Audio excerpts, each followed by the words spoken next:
Halo semuanya, balik lagi di bareng gua di channel Gajah TV. Dan kali ini gua lanjut setelah waktu kemarin gua bikin video tentang kolam-kolam gua di kampung ini, men. Gua sekarang akan atau ingin ngebahas tentang ternak entok gua nih, men. Karena kalian lihat nih, ada beberapa ternak entok di sini. Terus kalian lihat juga ada beberapa kandang entok di sini, men, termasuk yang di bawah, di tengah, dan yang di belakang sana, men. Jadi sekalian gua nunjukin ternak-ternak gua di sini. Sekalian gue ingin ngasih tips ke kalian caranya untuk membuat kandang entok atau ternak entok yang apa sih namanya, yang profesional lah, yang proper gitu, men. Ya kalau misalkan kalian punya rezeki lebih, ada modalnya, bikinlah seperti ini. Yang pertama yang kalian harus siapkan adalah bibit entok, men. Ini juga gua nggak langsung banyak kayak gini, men. Dulunya hanya 3 ekor 4 ekor, gue inget banget, men. Kayak misalkan yang harus kalian punya nih, 1 jantan terus 2 betina, itu udah cukup, men, untuk ngebuat koloni di kandang kalian. Nah kalau ini kan gua ada beberapa bibitan, men. Yang bibit yang di bawah tuh, bibit yang di bawah, terus ada bibit yang di sini, terus ini anakan-anakannya yang udah sekitar 3 bulanan, men lah. Nah itu yang pertama, men. Yang pertama adalah bibitnya siapkan. Terus yang keduanya adalah tempat yang strategis. Kayak gue ini kan jauh dari perumahan warga, jauh dari perumahan lah, agak turun ke bawah.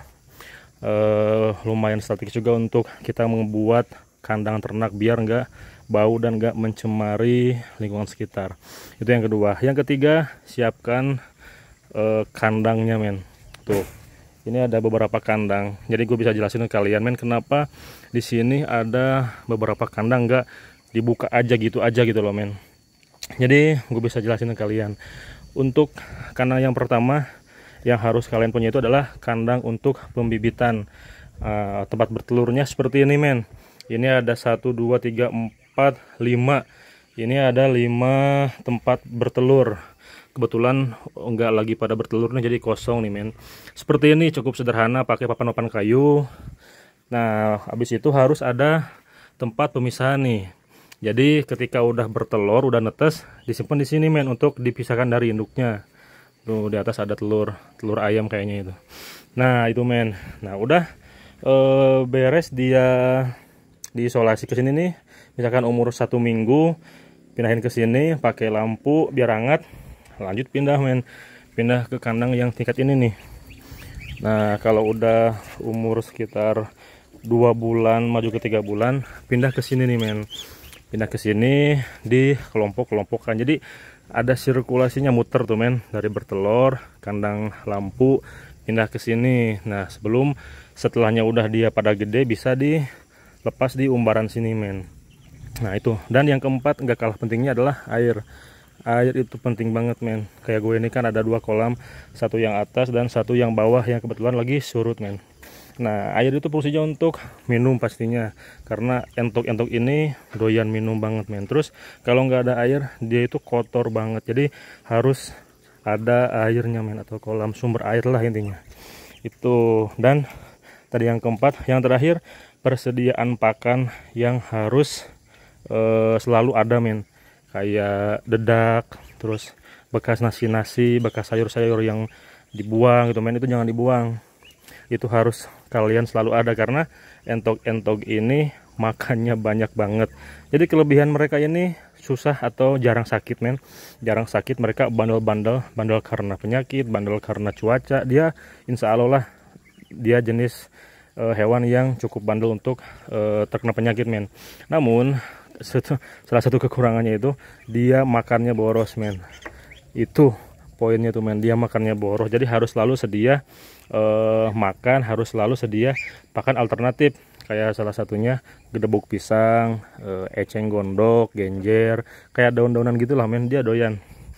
Nah kayak gitu. Ini kan kalau di tempat gue tuh cukup strategis dan udah proper, men. Si sirkulasi atau siklus kehidupannya tuh udah pas gitu, men. Pertama bertelur di sini, terus udah dipindahin ke kandang lampu, pindah ke kandang yang sana. Terus ya ini ada lagi nih buat mereka bertelur, men. Jadi ada 2 tempat pembibitan. yang satu di sebelah sini, yang satunya itu di bawah sana men.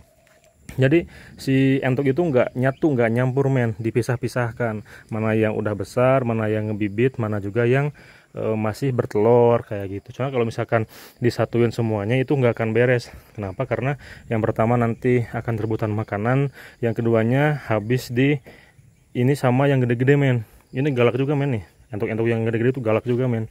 Dia kalau ke entok-entok kecil nih tuh, kenapa itu pada gundul-gundul, kadang sampai pada berdarah itu men. Salah satunya itu karena yang gede-gedenya nih galak-galak men, makanya harus dipisahkan. Nah ini salah satu kandang yang masih kosong nih men, soalnya gua belum fokus lagi ke ternak nih. Jadi ada beberapa yang kosong nih, kayak yang di sini kosong, terus yang tingkat itu juga kosong, soalnya udah sebagian atau beberapa dijual juga men, kayak gitu. Kalau misalkan udah gede-gede banget nih, udah melewati tahap-tahap pindah-pindah kandang, udah gede, bisa diumbar di sini men, umbaran di sini. Kalau udah gede-gede kan mereka dipisahkan, mana yang jantan, mana yang betina, mana yang masih kecil remaja, atau mana yang udah siap jual, seperti itu men.